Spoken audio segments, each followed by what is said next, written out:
Welcome to the Star Wars Canon Podcast, where we're keeping that galaxy far, far away in order. What a piece of junk! There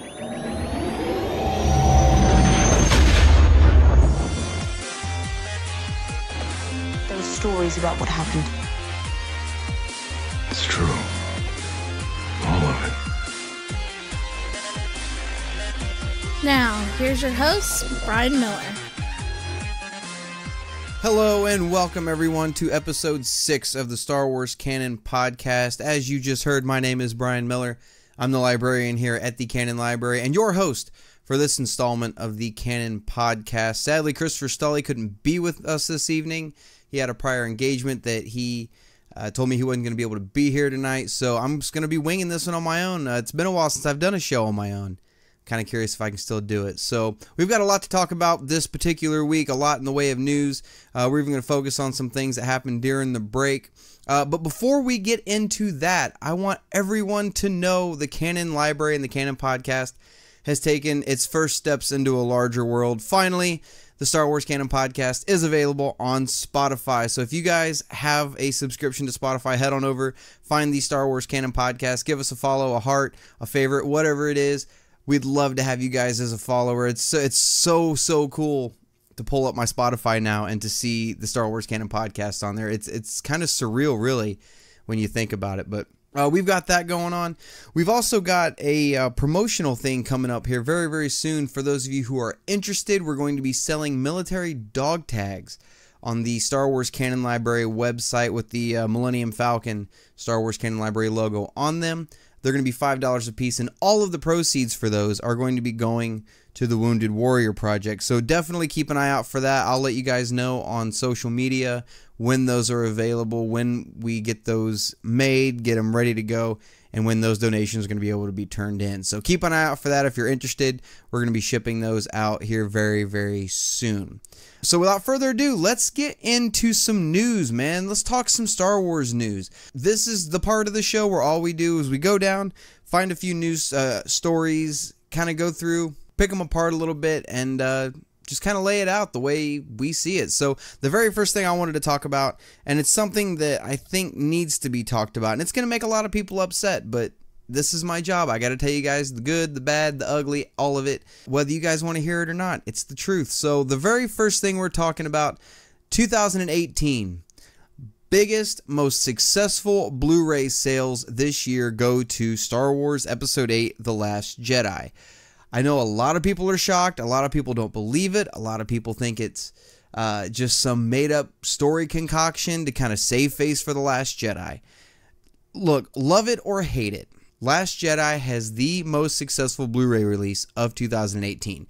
It beat out Black Panther. It beat out Thor Ragnarok. It beat everything. Like I said, love it or hate it. I know Last Jedi was a very divisive film. It was one that we thought split the fan base right down the center. But really, now that these numbers are coming in, you realize those people that didn't like The Last Jedi, they're not as many people as you think they were. They were just louder than everybody else, you know? And it's... I mean, you can comment all you want and tell me, no, everybody hated that movie. I didn't mind Last Jedi. I could see why some people didn't like it. I can't understand some of the aspects of it. Like, if you ask Christopher Stully, he hated Canto Bight. He hated that entire sequence.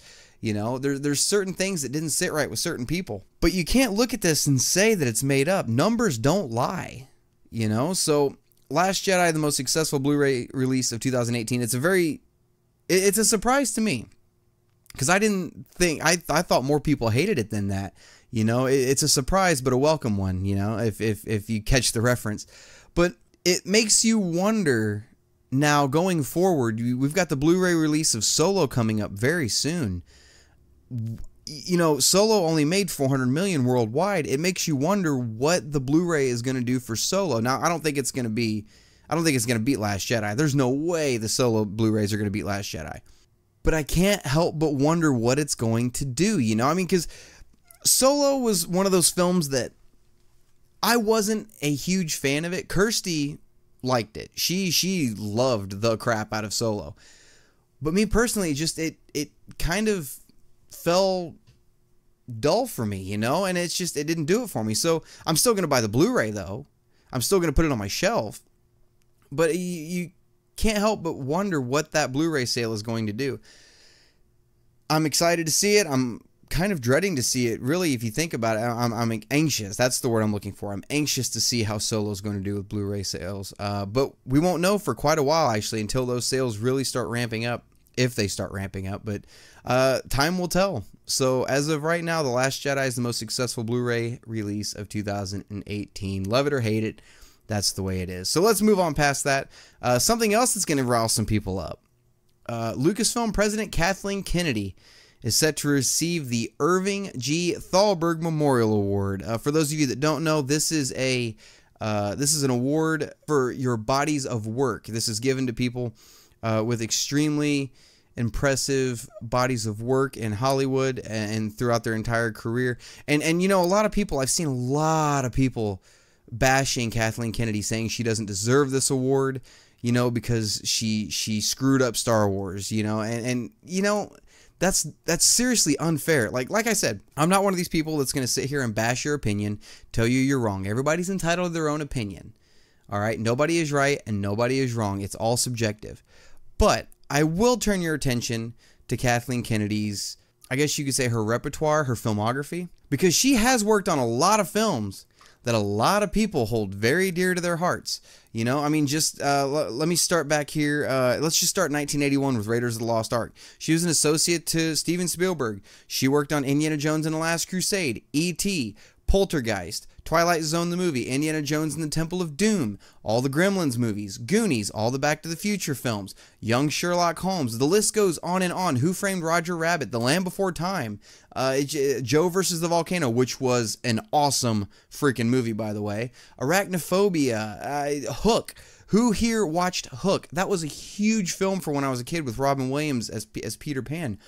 That was a huge one. All the Jurassic Park films, Schindler's List, you know, I mean, it goes on and on and on. Twister, you know, I'm scrolling through here right now looking at her filmography. Seabiscuit, you know, Signs. Okay, Signs wasn't the greatest. I'll give you guys that one, but it goes on and on. Crystal Skull wasn't that great, but you know, the Curious Case of Benjamin Button, you know, it goes on and on and on about this, these films that she's worked on, and it's, You can't sit back and say, you know, oh, she's done all these fantastic films that I grew up with that I hold so dear to my heart, but because she screwed up Star Wars, she doesn't deserve this award. That's not fair. The woman deserves it. If anybody deserves it, it's her. You know, she's had this amazing body of work, and honestly, look, like I said, or like I just said a few minutes ago, I wasn't a fan of Solo. So as far as the new films go that Disney is releasing, you know, they're rocking a 75% in my book, which by any letter grade standards in any high school or junior high, that's a D. They're still rocking a D in my opinion, right, with the films. So I'm right there. I like, you know, yeah, one film, in my opinion, she kind of dropped the ball on with Solo. And then remember, that's just my opinion. Don't lynch me, you know, just because I feel differently than most of the fan base, or what we thought was most of the fan base, I should say. But it's one of those things that she deserves it, you know. So what? She messed up, you know, in my opinion, one movie. Get over it, you know. The woman deserves it. When you've worked for 30 plus years, almost 40 years on films, and you've got this repertoire of, you know, these franchises that we all love so much, you know. It's just, you can't take that away from her. You know, even if, you know, she messed up one film in your opinion, one flop doesn't take away the, you know, 50 other things that she's done. So what? She messed up one movie. Who cares? My congratulations go out to Kathleen Kennedy. I'm very excited for her. I think she does deserve it, all things considered. So, yeah, moving on from that. Anybody who knows, or anybody who watches knows that I'm kind of a connoisseur of the Black series. I know this isn't canon related, but I kind of wanted to throw it out there because it's kind of branching out a little bit for Hasbro. They've announced their first international convention exclusive figures, you know, figures that are exclusive only to a certain country, which kind of sucks for me as a Black Series collector, but it's kind of cool for the people over there. You know, if you're over there and you get that exclusive figure, I'm truly jealous. And for those of you that don't know, this particular figure, it's one of those box sets that you open up and it's got the background inside of it, and it's Han and Leia arguing in the hallway of Echo Base from Empire Strikes Back, which is one of my favorite scenes in Star Wars, bar none. That entire argument, you know, and I'd kill to have that figure. You know, I'm God, I want it so bad. And it sucks so bad that it's an international exclusive. But the fact that they're branching out like that is really cool in my opinion. Not a whole lot to that particular story, but I just figured I'd throw that one in there. Just because you guys know I'm this huge Black Series figure. If you look at my wall over there, it's just covered in Black Series. You know, I've got figures on so many walls, it's stupid. So I just want to throw that out there. If you guys are also a Black Series collector, make sure to check out those exclusive figures. See if you can't get your hands on them. It's going to be a race to it. So let's just fingers crossed that we can get them, right? So moving on yet again, Disney announces a new book called Star Wars Smuggler's Guide. And I got to tell you something about this book, all right? I'm one of those people that will sit here, and I don't want to say defend Lucasfilm, but I don't mind the new canon. I don't mind, you know, the new direction they're kind of going with it, away from the old EU. I'm one of these people, I don't mind it. With that being said, this book, Smuggler's Guide, it's going to focus on stories and details about different scoundrels and smugglers, but it's going to be in a journal format. All right, and it's supposed to be a journal that I guess somebody found on the Millennium Falcon of different stories of people who own the Falcon. I've reported on this book, I think, back this past summer.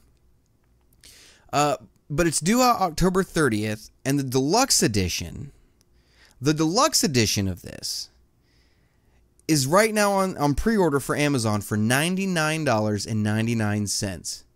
Jesus Christ, Disney. Are you serious? $100 freaking dollars for a book. For a freaking book. Are you serious? You know, I mean, Disney's releasing another version of it later on that's not necessarily a deluxe edition. It's going to be cheaper, but still, Jesus Christ, Disney, $100 freaking dollars? Like, I'll stand behind you on a lot of things.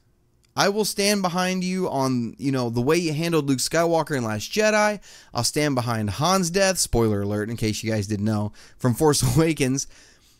I'll stand behind, you know, I'll even stand behind Battlefront 2. I play the crap out of Battlefront 2. I'll stand behind that. But a $100 book? Are you freaking kidding me? God, you know, especially for me, I'm OCD and like a completionist when it comes to these canon collections.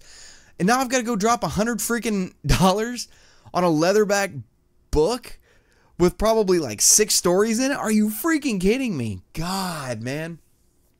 That's steep for me. Holy crap. And it baffles me that a book can cost that much. You know, if it's got some lights in it and some sounds, maybe that could justify it a little bit, but it better be able to do everything. I'm just saying. But yes, we got this book coming out the end of October, Smuggler's Guide. It's up for pre-order on Amazon right now.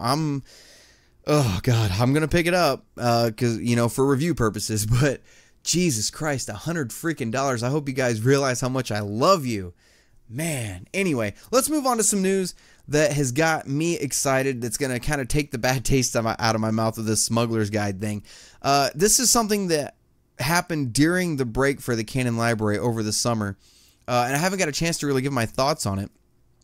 But over the summer at E3, EA and Respawn Entertainment teased their newest Star Wars game coming out, revealing the title to be Jedi Fallen Order. The game is set for release in 2019, and that is all we know. It's set for release in winter of 2019. That is all we know about this game at this point. So speculation's running rampant. You know, we've got, you know, just shy of a year until this game comes out. They didn't show us any footage, which E3 next year should be when they start showing us some stuff. But this is a game, it could be anything at this point. Jedi Fallen Order. So you can't help but wonder if there's 2 possible places this game could take place. It could take place after Episode 3, with the Purge of the Jedi Order there. Or, this is something I haven't seen anybody talk about yet. Let me know what you guys think about this. It's possible it could take place between Episode 6 and 7 with the fall of Luke's Jedi Order. That's something that really hasn't been talked a whole lot about. So is this game going to follow, Vader taking down the Jedi Order, or are you going to be a Jedi that's running from Vader, or are you going to be a Jedi that was a member of Luke's New Order, or are you going to play as Luke dealing with it? What could this game possibly be? So there's so many things that it could be at this point, and I'm excited. I'm so excited to see what this game's going to be, and hopefully, look, with Battlefront 2, like I said a few minutes ago, I defend Battlefront 2. Hell, I'll even defend Battlefront 1. I understand where people are coming from with Battlefront 1, but the way I look at BF1 was, it was, I guess, kind of a demo to what we were going to get with Battlefront 2, because obviously they were working on Battlefront 2 a lot longer than they were working on Battlefront 1, and they came out a year apart. I think it was a year apart, wasn't it? Or was it 2 years? It might have been 2 years apart. But anyway, I feel like they were working on Battlefront 2, and it was going to be Battlefront. And then they said, hey, let's put out like a multiplayer demo of Battlefront just to see if people like it. We got to get this out for Force Awakens. And then we got Battlefront 1, which was no campaign, strictly multiplayer, had a few maps on it, which was fun at first, but then it got repetitive, right? I feel like that's all it was just meant to be a demo to kind of see what people thought about it. And then Battlefront 2 was like the big, whole jalopy, getting the canon campaign, and everything else. But with Battlefront 2, I know it's pissed a lot of people off. It's, people are upset about the loot crate system, and, even though they fixed the loot crate system now, people are still complaining about content. They're saying, oh man, the models in the game don't look nearly as good as what some of the community modders have come up with. It's a video game. Why does everything have to be perfect? It's one of those things where damned if you do, damned if you do. You can make the perfect game, and no matter what, people are going to complain about it. With Battlefront 2, I really did enjoy the campaign a lot. I know it was a first-person shooter, so it was a shorter campaign, but for a first-person shooter, I think it lent itself well to that, especially with the Resurrection DLC that they released later, which I'm hoping they release more. But anyway, I'm hoping that with Jedi Fallen Order, this is going to be something that really delves into lore a lot more, some kind of RPG style thing. And everybody references Knights of the Old Republic, because Knights of the Old Republic, it lent itself well to its genre at the time. It worked very, very well for what it was. That RPG format worked well. The story was great. I'm hoping we get something like that with Jedi Fallen Order, but time will tell as the year goes by. I'm sure we'll get more details on this. Guys, let me know. What do you guys think that this is going to be? If you're listening on Spotify, shoot me an email at StarWarsCanonLibrary@gmail.com. If you're listening on YouTube, comment below. Let me know what you guys think the game's going to be. If you're listening on StarWarsCanonPodcast.com or on the Podbean, make sure to leave a comment on this also. Let me know what you guys think Jedi Fallen Order is going to be. I can't wait to see your guys' thoughts on that. And maybe you guys can come up with something I haven't come up with yet. So let me know, guys. I'd love to hear your guys' thoughts on that. That pretty much does it for news in the world of Star Wars this week. But, coming up, we've got a lot of new canon material. We really don't have a whole lot coming up in this coming week, but in the following weeks, we are going to have a lot coming out. We've got the solo Blu-ray coming out, we've got a lot coming out. But in the immediate future, this coming week on Wednesday, Comic Book Day, we've got 3 Star Wars comics coming out this week. It's Marvel's Star Wars 54, which I think is continuing the Hope Dies story arc. I'm pretty sure it is, which is a great story arc, by the way.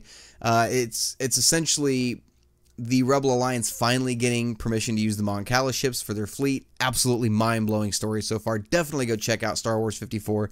I'm very excited for it. We've also got Marvel's Lando Double or Nothing #5, which personally, thank God that's coming to an end. It's one of those I really couldn't care for less. The first Lando run was absolutely great. I love the first Lando run. But this new one, man, oh my God, thank God it's finally going to be over. And then we've got IDW's Star Wars Adventures #14. Those are nice little one-off comics. Sometimes you'll get a 2-issue run. But definitely go check those out. They're more for a younger generation, but for us older fans, for at least me, I can understand, or I can appreciate it for what it's supposed to be. So definitely go check those out. At least give Star Wars Adventures a chance. Some of them, yeah, it's going to be a little campy, but it's it's definitely worth checking out. New canon this week that just came out, though, this past Wednesday, we've got Marvel's The Last Jedi film adaptation, number 6. It's the last issue in that adaptation. Very, very good adaptation, by the way. And Marvel's Darth Vader issue number 21. This is the new Vader run. Keep that in mind. We've got the old Vader run from 2015. It ran 25 issues. Now we've got this new Vader run, which I like to refer to as Vader Year 1. It's actually called Darth Vader Dark Lord of the Sith. But I like to call it Darth Vader Year 1 because that's essentially what it is. So definitely go check that one out as well. And the Darth Vader run so far, you can ask Christopher Stolley, you can ask me, you can ask almost anybody. It is the best, bar none, top shelf Star Wars comic I think they've ever released. And that's including EU Legends, that's including canon, that's web comics, that's fan comics, that's everything. This comic is absolutely fan-freaking-tastic. You guys have got to go check out this new Vader run. But that's pretty much all we got as far as new canon coming and new canon that is out. So we're going to finish off the rest of this episode taking your mailbag questions. How do you get a question on the Star Wars Canon Podcast? You simply email it to us at starwarscanonlibrary@gmail.com. I'll go through and pick a few out. And because of the break we took, I took some questions in that apparently I missed somehow. I don't know how that happened, but both questions that I missed were from Patreon followers. So I feel it is my obligation and it's only fair that as Patreon supporters, they get their questions answered first. So the first question this week, and I do apologize to you, Jamie Holbeche, you get the first question. I'm so sorry I missed this question. I don't know how I missed it this past week, but I'm so sorry. I'm rectifying it right now. Jamie Holbeche says, hey, I saw your August live stream, and when the discussion on, quote, A World Between Worlds was happening, I forgot to mention. Disney and Lucasfilm said that Episode 9 would tie all of the eras and trilogies together. What if in Episode 9, Rey or whoever finds the world between worlds? I think this would be extremely interesting, and I'd love to see it return so that we can learn even more about it. Thanks for the question, Jamie, and thank you so much for being a patron, by the way.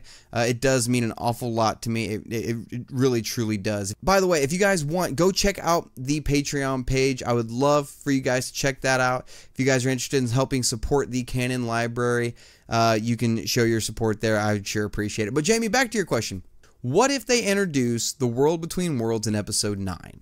For those of you that don't know, in Star Wars Rebels, the TV show that they just wrapped up this past year, animated TV show, there was an episode toward the end of the final season where Ezra Bridger is transported into this world called A World Between Worlds.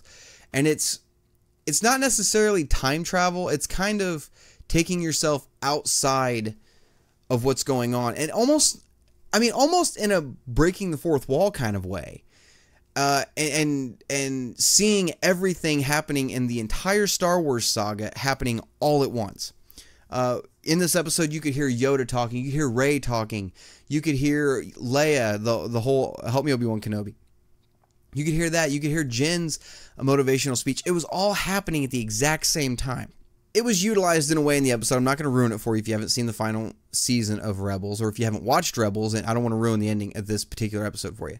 But this particular world really introduced a new level of Star Wars, a new piece of the lore that I absolutely loved. It was by far one of my favorite episodes of Rebels. When I finished watching it, I walked into the living room where Kirsty was sitting, and she just looked at me and was like, "What's wrong?" I'm like, "It was so good. That episode of Rebels was so freaking good." That's the way Star Wars is supposed to be, you know?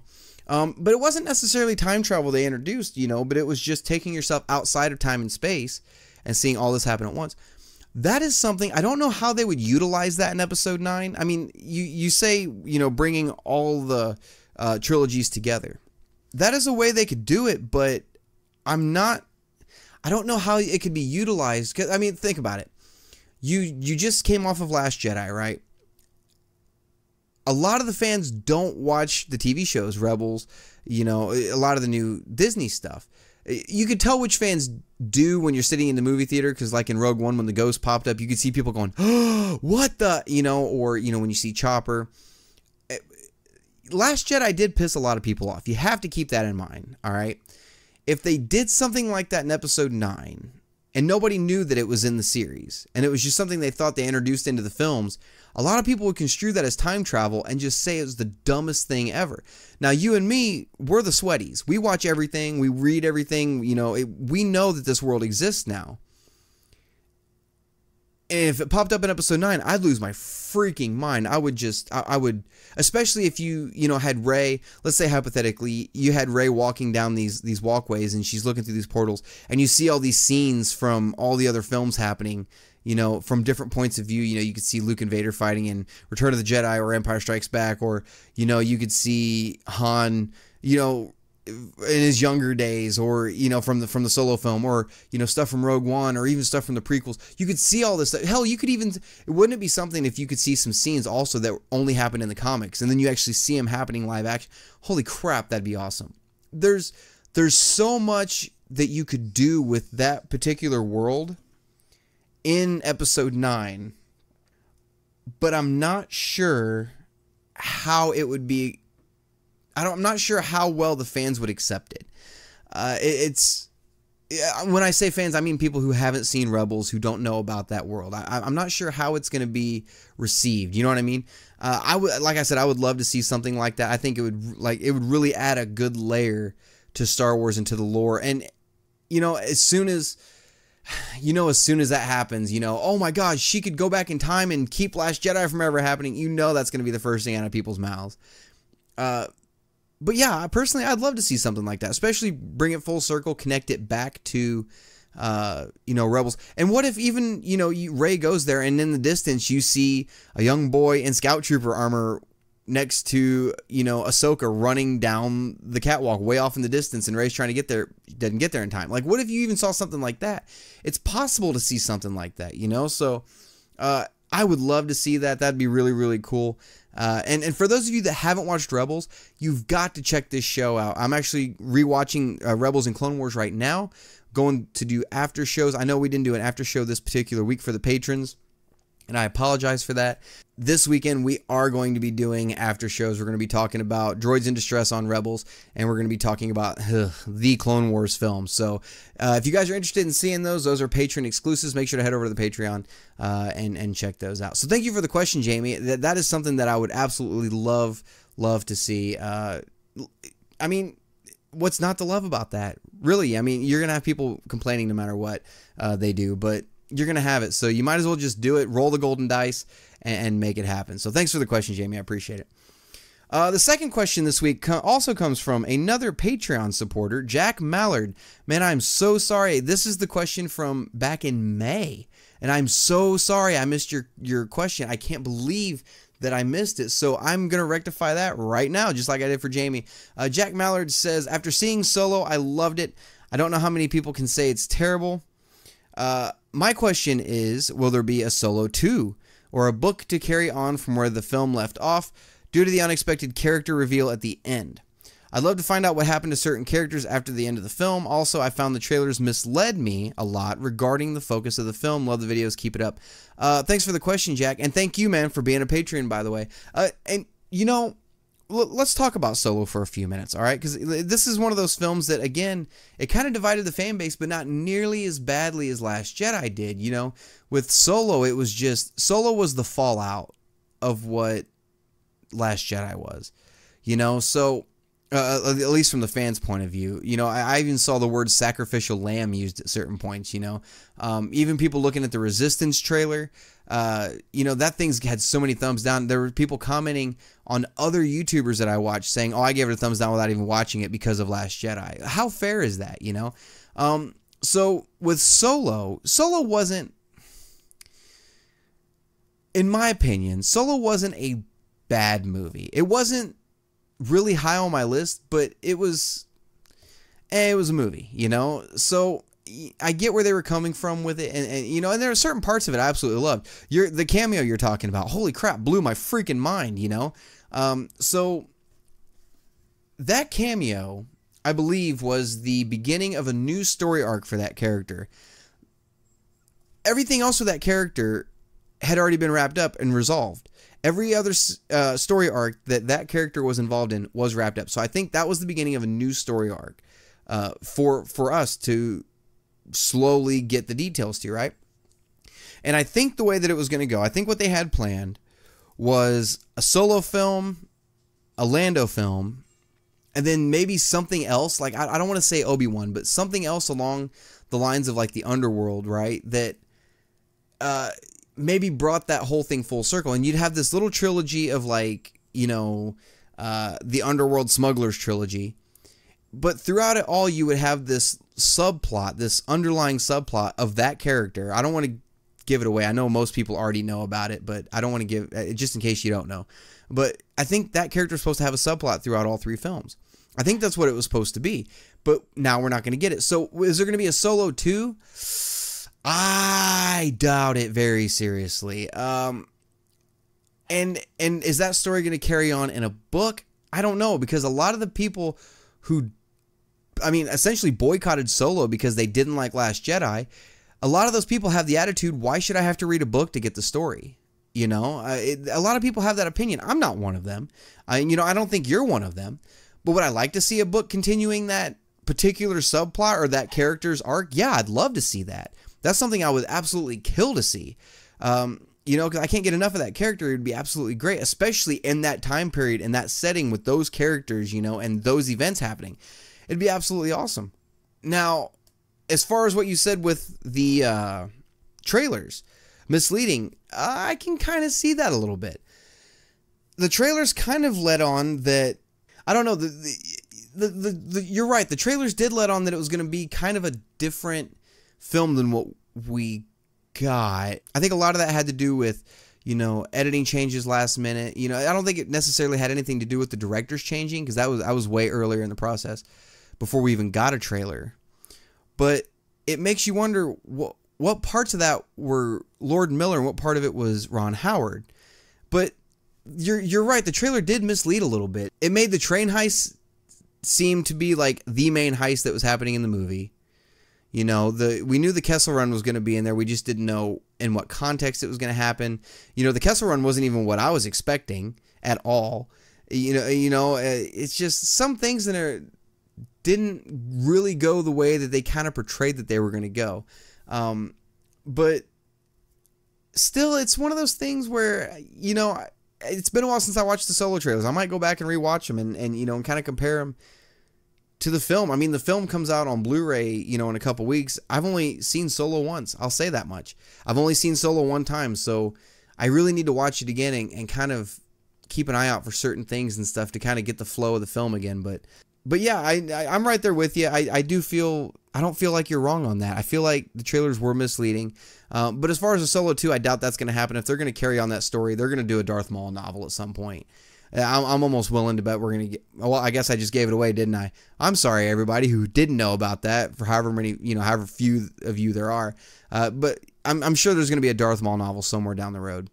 I think it's going to be a little while before we get it. But thanks for the question, Jack. I do appreciate it. Question number 3 this week comes from Mason Sellers. Mason says, what's up with the dislikes on the Resistance trailer? That's insane.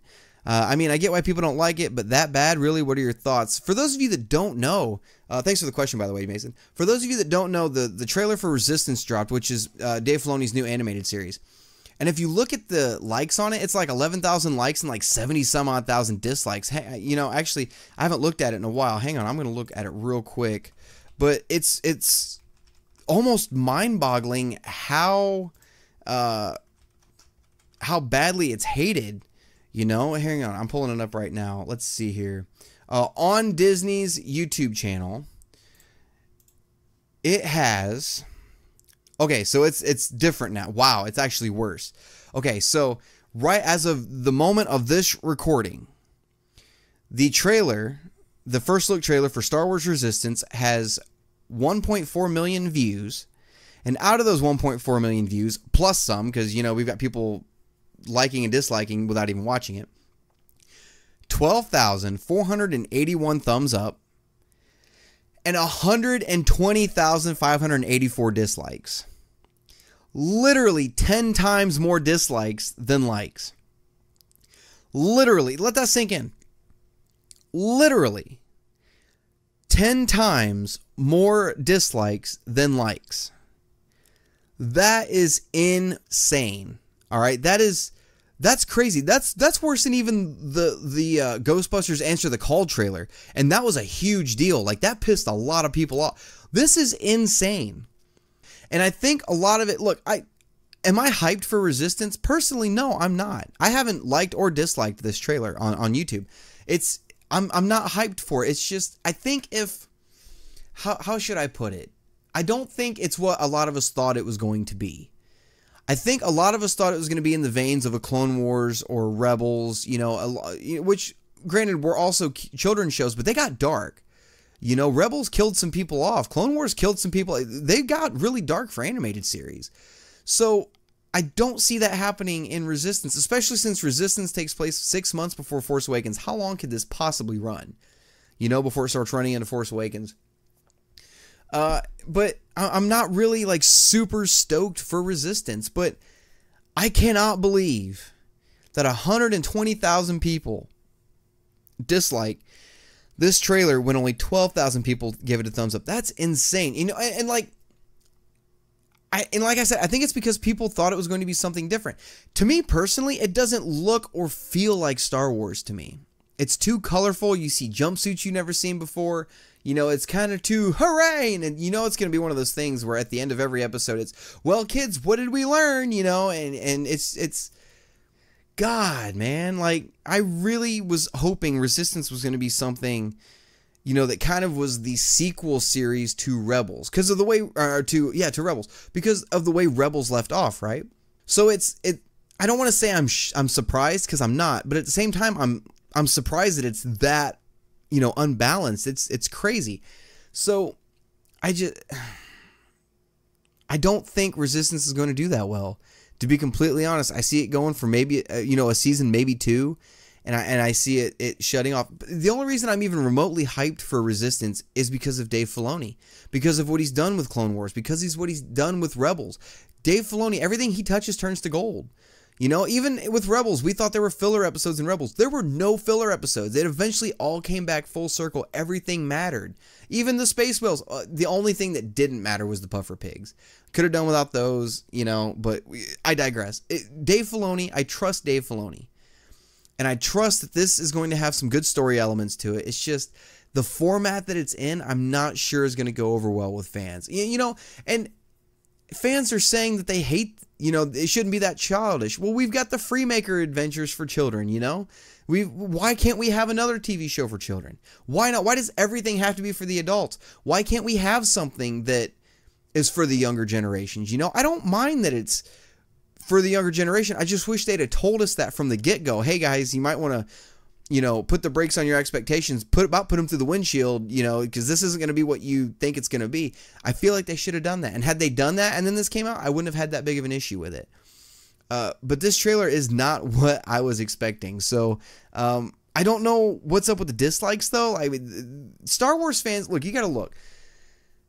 I'm not going to speak for all Star Wars fans, but from my point of view, from my opinion, Star Wars fans are a very volatile bunch.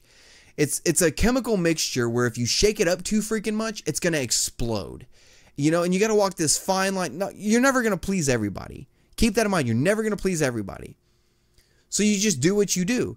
But you don't want to shake the fan base up to the point where you start having boycotts on films like you did with Solo, where you start having, 10 times more dislikes on a trailer for a kid's show by adults than you do likes. Like, that says a lot about Star Wars fans, that we should have kids having stuff. It should all be for us. That says a lot about us, doesn't it?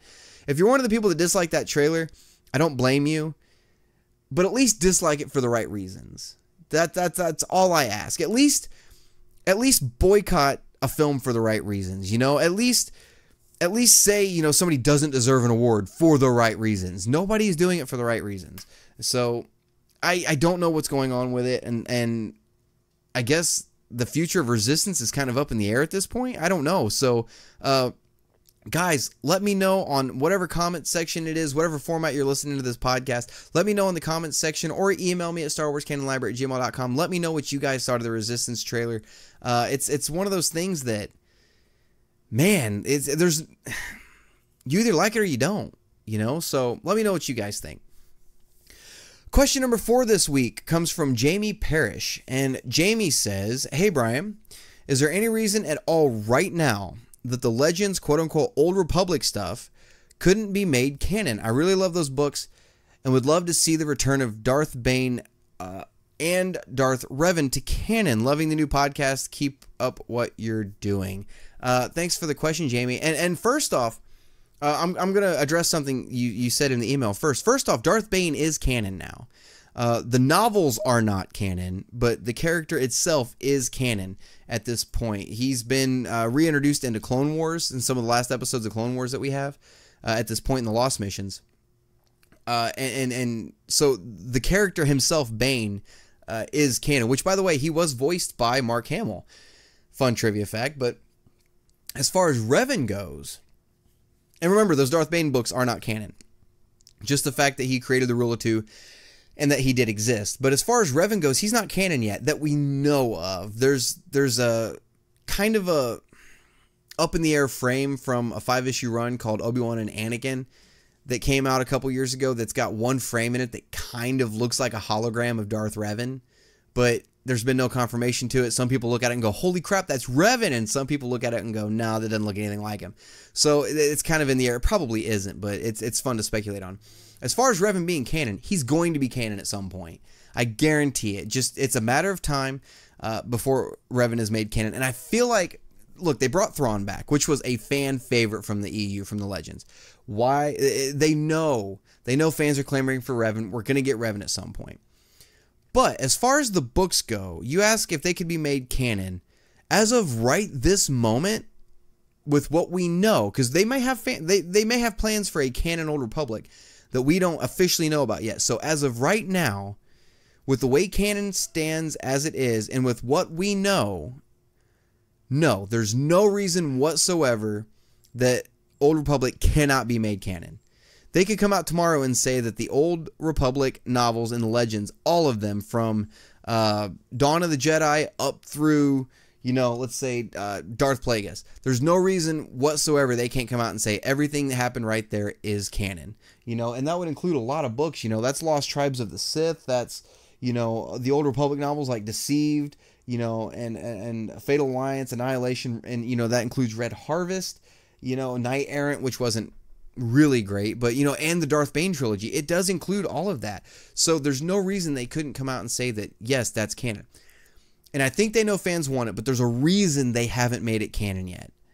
There is a reason. There has to be a reason. They have plans for the Old Republic, and I think those plans have already been cemented, but we just don't have an official, an official announcement yet. So yeah, I'd love to see the Darth Bane trilogy made canon. I'm happy that the character himself is actually canon, but if they came out tomorrow and said that that is canon, it's going on my canon shelf right now. Like the moment, and I'll get the hardback editions when they re-release them and replace my paperbacks. I will do it. That's my favorite EU trilogy is Darth Bane.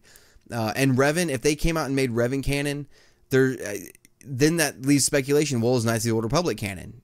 So I think the only reason they haven't touched on it is because they have a plan. We're going to know what that plan is before long. I don't think it's going to be too much longer before they start dropping some stuff about that, which I think they've already kind of dipped their toes in the water a little bit. I think that's what the Dr. Aphra comic was meant to be, was kind of a test to see if we wanted Old Republic stuff. Because think about it, if you've read Dr. Aphra, you know that they use that character, because she's an archaeologist, they use that character to kind of introduce some ancient Jedi stuff, these ancient Jedi orders, and stuff like that. I think that's what she was originally meant for, was to kind of dip our toes in the water, let us know, hey, yes, stuff happened, it's coming, don't worry about it. So, and love or hate the Dr. Aphra comic. If you ask Christopher Stolley, he hates the Dr. Aphra comic. He can't stand it. Not his thing. I don't mind it. I'm having some fun reading it, but I think they've got a plan for Old Republic. So I think we just need to sit back, take it in stride, take it as they give it to us. Someday they're going to drop this big bombshell announcement at a celebration, somewhere that, yes, Old Republic is coming back. So keep an eye out for that. Keep your fingers crossed. Every day we're a day closer to it. So here's to hoping, right? Thanks for the question, Jamie. Question number 5 this week comes from Aaron Coffin.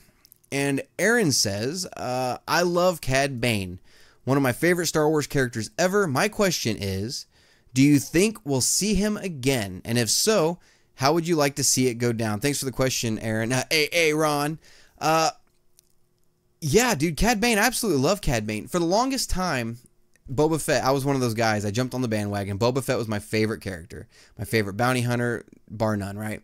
As I've grown up and I've watched Clone Wars and, you know, my mentality on certain things have changed a little bit. I kind of take a step back and analyze things a little differently now. I can tell Boba Fett's a very overrated character. But with Cad Bane, when Cad Bane came along, I was like, holy crap, this guy is awesome. You know, he's complex. He's got style. You know, he's a memorable character. Yeah, and he's definitely one of my, he is my favorite bounty hunter at this point. Do you think we'll see him again? Well, we've already seen him pop up again in the Darth Maul 5-issue run we got pre-Phantom Menace, which that was before Clone Wars, obviously, but Cad Bane popped up in that. He had a mission with Darth Maul. And then I think Aura Singh was in that also, if I remember right. I think she was. But would I like to see him pop up again? Yeah, absolutely. And if so, how would I like to see it go down? Okay, with the Star Wars comic, right? The Star Wars comic right now is happening between A New Hope and The Empire Strikes Back. And the more that story goes on, the more you can tell we're getting closer and closer to Empire Strikes Back. I don't know what's going to happen once that story butts up against that particular film. Time will tell. But as of right now, there's one thing I'm itching to see in the comic that was mentioned in The Empire Strikes Back that has yet to happen. And it's, you know, going back to a scene I was mentioning earlier with Han and Leia arguing. Leia tells Han, you know, I thought you had decided to stay. And he says, well, the bounty hunter we ran into on Ord Mantell changed my mind. We haven't seen that happen yet. We haven't seen them go to Ord Mantell. We haven't seen a bounty hunter pop up. I want to know what that story is. And if it's going to happen, it has to happen in this Star Wars comic. It has to happen. And personally, I would love to see that bounty hunter be Cad Bane. I would love, because then, you know, when you watch Empire and Han mentions the bounty hunter, you know that's his on-screen, you know, mention of Cad Bane. That's him acknowledging Cad Bane existed. I would love to see Cad Bane pop back up, you know, in the comic like that. You know, and I think that's the only way we're ever going to see him again. We might see him in a novel. I don't think we're going to see him live action, though. We might see him in a novel. You know, it's probably going to be a comic before anything. But yeah, I would love to see that story where Cad Bane picks up the contract on Solo from Jabba and goes after him on Ord Mantell. And God, that'd be so cool. And, you know, could that be Cad Bane's swan song? Could that be the end of him? You know, it may or may not be. You know, depends on how you want to handle the character. Hell, even, yeah, I was going to say you could do something to him like you did with Boba Fett, but then it just seems like a cop-out copy, you know, where we don't know if he's alive right now or not. So, yeah, I love Cad Bane. I'd love to see him come back, but I'd love to see him pop up in that way. That is my... Oh God, that's my one wish for the Star Wars comic right now. If we keep going on the Star Wars comic and it does, and you know, it finally gets up to Empire and it doesn't butt up against, or you know, if it butts up against Empire and it doesn't tell that story, I'm going to be highly pissed off. You're going to hear me rant for the first time about a Star Wars comic, and I'm going to go off the chain. So because canonically, it has to be there. It has to happen. So, thanks, Aaron, for the question. Thank you for being a follower, brother. I do appreciate it. We got 2 more questions for this week. Question number 6 comes from Kent Summerhold. And Kent says, so excited for episode 9. Everything we've heard as far as casting goes, set photos, and returning characters has got me so pumped. I had my issues with The Last Jedi, but I'm one of those rare few that actually understands it's the second film in a trilogy, so I'm going easy on it until I see episode 9. First off, for the record, what are your thoughts on The Last Jedi? And second, do you think episode 9 will deliver? Do you think it will reunite the fan base? Thanks for everything you do, man. Big fan. Thank you, Kent, for the question. Thanks for being a follower, brother. Episode 9. Okay, well, first off, let's start with your first part of your question, The Last Jedi. I catch so much crap from people commenting on videos, on Facebook, with emails, people telling me that I'm just a starry-eyed fanboy. And I have biased opinions because I like The Last Jedi. I get that all the time, and I don't care. You know, I'm not going to change my opinion to jump on some bandwagon and hate on a movie that I actually really didn't mind. You know, I went into Last Jedi with extreme expectations like all of us did. And I came out with, you know, I laughed, I cried, you know, it was one of those films that, and God, love it or hate it, that Yoda scene in Last Jedi gets me every single time I watch Last Jedi. Every single time it pops up with Yoda, and you know, you hear him say young Skywalker, and you hear that Yoda theme start to play. I'm getting goosebumps just thinking about it. I love that scene so much because that was my Yoda. That was the Yoda I grew up with the classic trilogy. It wasn't this abomination of a puppet they used in Phantom Menace. It wasn't a digital Yoda. It was my Yoda, you know. So I liked The Last Jedi. I can see why people didn't. I can see, you know, like Christopher Stolle, he didn't like the Canto Bight stuff. I can see why he didn't like the Canto Bight stuff. You know, it was only like 10 minutes of the film. Literally, it was like 10 minutes and 21 seconds. I think I timed it, of Canto Bight. But could it have done without it? Yeah, probably. But I still appreciated the film for what it was, you know. So I didn't mind Last Jedi. And the second part of your question, do you think Episode 9 will deliver? Damn, it better. It better deliver. You've got to, look, Lucasfilm, you have got a fan base right now that is split. You've got people boycotting movies because they didn't like the last one that came out. You've got people, you know, disliking the trailer for your next animated series that isn't even out yet. You know, 10 times more dislikes than your likes. You've got people, you know, calling for Kathleen Kennedy's head on a platter, you know, and her job to be completely, you know, dissolved. You've got people crying for Rian Johnson's trilogy to be canceled, which is still happening, by the way, whether you want to accept it or not, it's still happening. You know, you've got a fan base that no matter what you do at this point, you're not going to please them. Episode 9 could be balls to the wall, epic, awesome. It could be the greatest film ever. Is this going to happen? No. It could be Empire Strikes Back, and people are still going to complain about it and say, oh God, they ruined it. No matter what you do, Lucasfilm, you're going to have people saying that. So you might as well go balls to the wall, pull all the stops, roll the golden dice, and just make the film you're going to make. Do I think it's going to deliver? It better. Like Jamie Holbeche said earlier, it's supposed to combine all three trilogies. What I think that means personally, I think we're going to see a Force Ghost of Anakin pop up at some point. Maybe Obi-Wan. Yeah, we thought Obi-Wan was going to be an 8, and we were really, really wrong about that. But personally, I think we're going to see Anakin pop up. Well, I think we're going to see a lot of references to stuff that happened in the prequels, you know, with Vader, and, you know, especially with Kylo kind of on the journey he's on, you know, trying to become the next Darth Vader. I think he's going to try to take some cues from what happened in the prequels to Anakin and try to follow that path. So yeah, I think we're definitely going to get some stuff in Episode 9 that touches on everything. But think about what you're doing here with Episode 9, right? Right now, Episode 9 is set for a 6-month shoot. They started filming on August 1st, and they're supposed to wrap up in February. That's 6 months of filming. That's a hell of a shoot for a Star Wars film. That's not necessarily enough for 2 films back to back, but it's more than what a normal film shoot is. So could they be getting ready to just do the most unexpected thing and give us the longest Star Wars film ever, the most epic, balls to the wall Star Wars film ever? They could be.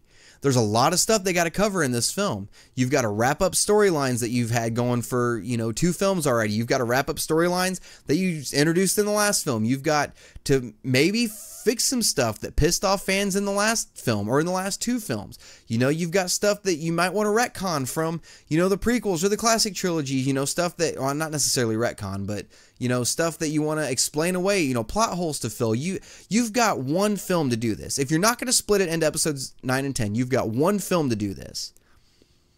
And you've got, you know, let's just say they go and do just for argument's sake, let's say they make a 3-hour Star Wars film, which I would lose my mind over a 3-hour Star Wars film. This is supposed to be the end of the Skywalker saga. This is the end of a 9-film arc. All right, Solo and Rogue One were not part of the Skywalker arc. This is the end of a 9-film arc. You have got to seriously do some damage control, because personally, I like The Last Jedi, but you do have fans out there that didn't like it. You've got stuff to fix. You've got stuff to, You know, you're going to introduce us to new characters still in episode 9, you know? You've got to leave it open so that somewhere down the road, if you feel like you want to do 10, 11, and 12, there's a story to be told there, you know? There's so much episode 9 has to do, and it has to deliver on every single point. Now, is it going to be as good as The Empire Strikes Back? No. Is it going to be as good as Rogue One? It might be. I don't know. I like Rogue One. I love Rogue One. But you really got to do something to really touch the classic trilogy. You really have to do that. Jesus Christ, I can already hear it. No matter how good this movie is, fans are going to complain about something. So just pull out all the stops, make the movie you want to make, and just roll with it, right? Now, if episode 9 is going to be one film, then take a break between 9 and 10. For the love of God. If you're not going to break the last film into two movies, which I hope to God they don't do, because the first film will be all lead up and everybody will say it sucks and everybody will boycott 10. Well, everybody might boycott 9 for what it's worth anyway. But for the love of God, if you make episode 9 one film, whether everybody loves it or hates it, whether it's well received or not so well received, it doesn't matter. Take a damn break between episodes 9 and 10 if you ever decide to go back and do episode 10. Focus on Rian Johnson's trilogy, get it right. Focus on Benioff and Weiss's series, get it right, all right? So, I mean, you've got 3 films coming from Rian Johnson. They announced the trilogy. Then you've got a series of films coming from Benioff and Weiss, which, if it was going to be 3 films, I feel like they would have called it a trilogy. So, to me, a series is 4 films or more, right? So, that's 7 more movies that we've already got in the pipeline, 8 counting episode 9. But after episode 9, we've got 7 films in the work. Focus on those. Get those right. All right. So Rian Johnson's going to be working on another project before he starts on his trilogy. So that gives us time for Benioff and Weiss to get their first film out. And remember, I called this back this past summer. They were going to do a Benioff and Weiss film, and then the next year they're going to do a Rian Johnson film. The next year they're going to do Benioff and Weiss. The next year is going to be a Rian Johnson film. They're going to do that unless by some chance they go to 2 films a year. God, I hope they don't do it. At first, I was hoping to God they would. Now, no, don't do it. Let the saga films breathe. Don't give us episode 10 yet. Build up anticipation for that, you know? Don't necessarily leave 9 on a cliffhanger and then make us wait 7, 8 years for the next film, but leave it open. There's a way you can leave it open, not so much on a cliffhanger, right? So focus on those 2 series, the trilogy and the series. Focus on those. Stay the hell away from episode 10 until after Benioff and Weiss's last film comes out. Then start talking about episode 10. Don't have it in production by the time that film's over. Don't even start working on it until after we've got the Benioff and Weiss series under our belts and the Rian Johnson trilogy. Don't even start working on it yet. And when you do it, look, for anybody who listens to Breaking the Fourth Wall with Chris Stolle and Ion Realm of the Mist, I said a while back we were talking about Rian Johnson still doing this trilogy and the way we feel like they should have handled this trilogy. And the way, me personally, this is the way I feel like they should have done it. You know, you sit down, you get the writers in the room, you sit down, and you come up with this massive story for the next trilogy. This is what you need to do with 10, 11, and 12, okay? Come up with a massive story. This is where we're at the end of episode 9. This is what the state of the galaxy was in. This is where our heroes were. This is who lived. This is who died. This is where we're at. This is what we have to work with. This is where we are. This is where we need to get to. This is the end point. This is what needs to happen. This is where the galaxy needs to be by the time this trilogy's over. This is the characters we need to have. This is where we need to be. So everything in between, write out that entire story. Okay, not necessarily the script, but write out the entire story, beginning to end, beginning, middle, end, all of it, all 3 movies worth. Get your 3 directors in the same damn room. Sit them down, tell them, this is what we're doing. This is the story we're trying to tell. One of you will be in charge of this one of you will be in charge of this one of you will be in charge of this one. This is what you need to do. When episode 10 is being made, right? And I don't want to throw names out there because we don't know who's going to direct them. But you take the director for episode 10. he works closely with, have each director already sit down and start working on their films as a whole. All right, treat it almost like you're treating the whole trilogy as one big film, but a different director is doing the beginning, middle, and end of it. Okay, treat it that way, if you will. Don't give each director their own like freedom, like you did Rian Johnson, or even what you were going to do with Colin Trevorrow. But sit them down, have all three directors involved in episode 7, but in episode 10, but have the main director for 10 be the main director for 10, with input from I keep wanting to go back to this trilogy, from 11 and 12. Then, once you release 10, or not even necessarily release 10 yet, but get 10 done, get it shot, immediately go to number 11, sit down with that director, go based off of what you did with 10, have input from, episode 10 director and episode 12 director helping the episode 11 director. Get that film in the can and do the same thing with 12 with input from all three directors. And then sit down, edit all of these films, try to figure out what's going to work with what. Don't just do scenes by the seat of your pants. Don't retcon what each other's doing. Sit down and say, okay, well, because you did that in this movie, I'm going to do that in this movie. And because I'm doing this in this movie, you can do that in that movie. And because you're doing that in this movie, this isn't going to work in mine, so let's not do that. But because this is working in mine, let's not do that in yours. You know what I mean? You sit down and make it a group freaking effort and give us a trilogy that is worthy of the Star Wars name, which personally I think 7, 8, and 9 are by the time 9 comes out, I think it's going to be worthy. But give us a trilogy that no matter what kind of Star Wars fan you are, you can sit down and go, well, at least they freaking tried. Whether you like it or not, at least they gave it their all. I think that's the technique they need to go with. And then release the films 1 year apart from each other. Don't do this 2-year thing in between. 1 year episode 10, next year episode 11, next year episode 12. I think that's the way it needs to be. Do each trilogy as its own story, if you're even going to do trilogies anymore. I don't know that we're going to, but that's the way I think they need to handle that. So I kind of went off on a rant there and kind of went way off the rails from what your question was. But do I think it's going to reunite the fan base, the episode 9 we're about to get? Man, I freaking hope so. There are times that I look on social media and I'm embarrassed to be a Star Wars fan. There are times, because hell, there was even one time I was commenting on something about Rian Johnson. I was defending him. And somebody said, oh God, you're one of those people that just hate Star Wars even though you say you love it. You're not a real fan. I'm like, what are you talking about? I love the movie. Like, what do you, so it's just, and that was immediately after the film came out, right when like emotions were raw with Star Wars fans, right? We're kind of tapered off at this point, but at that point, emotions were like raw, nerves were exposed, the wound was still fresh for some people. So I'm hoping it does reunite the fan base. I'm hoping when episode 9 comes out, people go back and rewatch episode 8 and go, oh, okay, that makes sense. I'm hoping that a lot of people will have the courage and the, what's the word I'm looking for? I don't know. I'm hoping people will have the balls to come forward and say, well, crap, I was wrong. So get the whole story. Maybe 9 will come out and I'll look at episode 8 and go, well, 8 doesn't make any sense. That might happen, but just wait until the whole trilogy is done before you start bashing Last Jedi. So thank you for the question, though, Kent. I do appreciate it. And the last question this week, we've already been going for well over an hour, but the last question this week comes from Alexander Cummings. And Alexander says, so did everyone just forget about the Knights of Ren? I thought for sure we'd see them again in episode 8, but they weren't even mentioned, like at all. When do you think they're going to pop up again, and will we see them in action? Thanks for taking my question. No problem, Alexander. Great question. I was really thinking we were going to see some stuff from the Knights of Ren in 8, and you're right, they weren't mentioned once. Not a single time were they mentioned. The only time they were ever mentioned at all was in 7, the holographic Snoke conversation with Kylo Ren.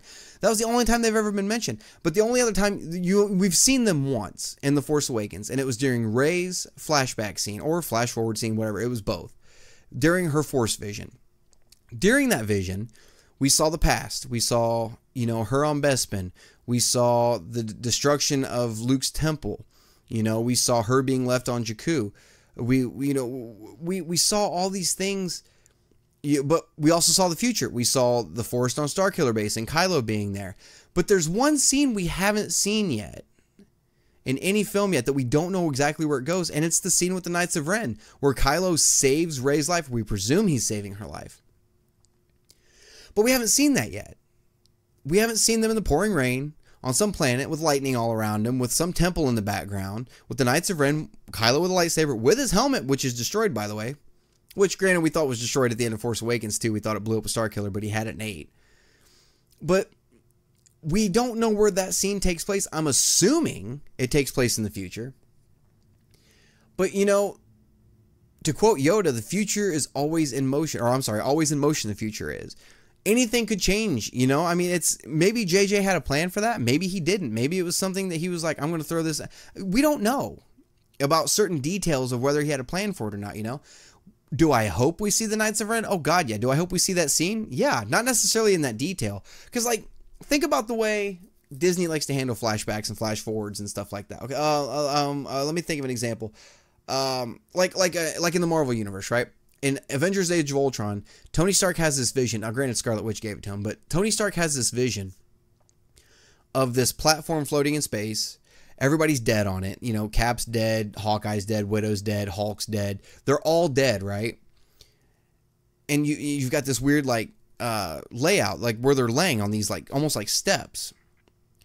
And he had this vision. It's all dark and blue and everything. And then you fast forward to Infinity War, and the exact spot where Thanos and Tony have their one-on-one fight, where that fight ends, is the exact spot from Age of Ultron where he had that vision. Now, the lighting was different, the coloring was different, but you could tell that was the same location. That was on Titan.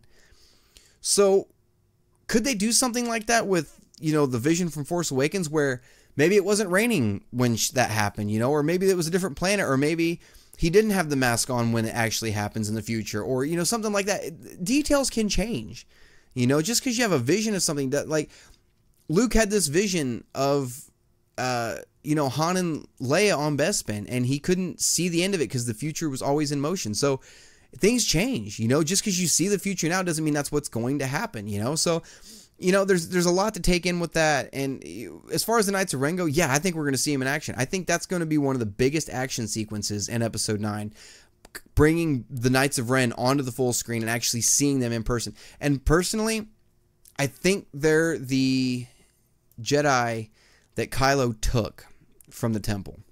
Because we don't know how many students Luke actually had. Because if you look at the burning temple, there's quite a few dead students in front of the temple. But he says he took a handful of my students and ran, which means he didn't necessarily kidnap them. That just means they went with him. You know, maybe they were like, hey, don't kill us. We'll go with you.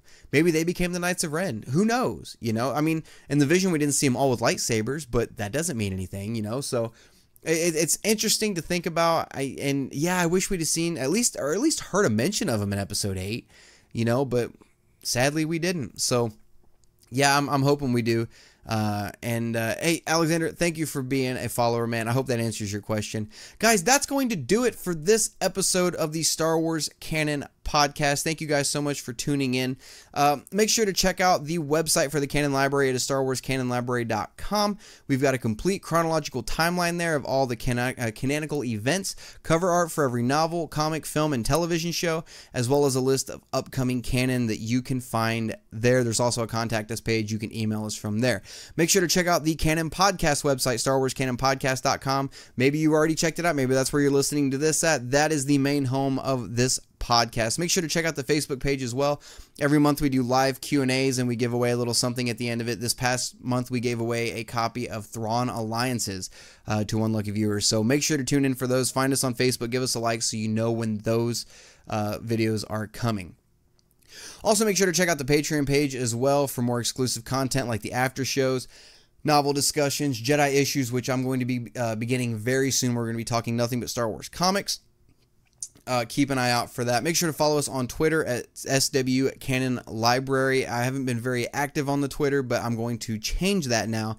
Getting these episodes put on there and talking some Star Wars news on there. Make sure to subscribe to the YouTube channel for this podcast, non-spoiler reviews, and reaction videos. And if you want to get your question on the Canon Podcast, simply email it to us at StarWarsCanonLibrary@gmail.com. Don't forget that we are going to be selling dog tags very soon with the Millennium Falcon Star Wars Canon Library logo on them, and all the proceeds to that will be going to the Wounded Warrior Project. It's a great cause. As a former soldier myself, it means a lot to me, and it's something something that I'm very passionate about. So we're going to be having those on sale very soon on StarWarsCanonLibrary.com. Keep an eye out for that. I'll let you guys know on social media when those go on sale. So like I said, they're going to be $5, and all of that's going to Wounded Warrior. So keep an eye out for that, guys. Guys and gals, I've had a great time hanging with you this week. So until next week, this is Brian signing off from the Star Wars Canon Podcast, and may the Force be with you.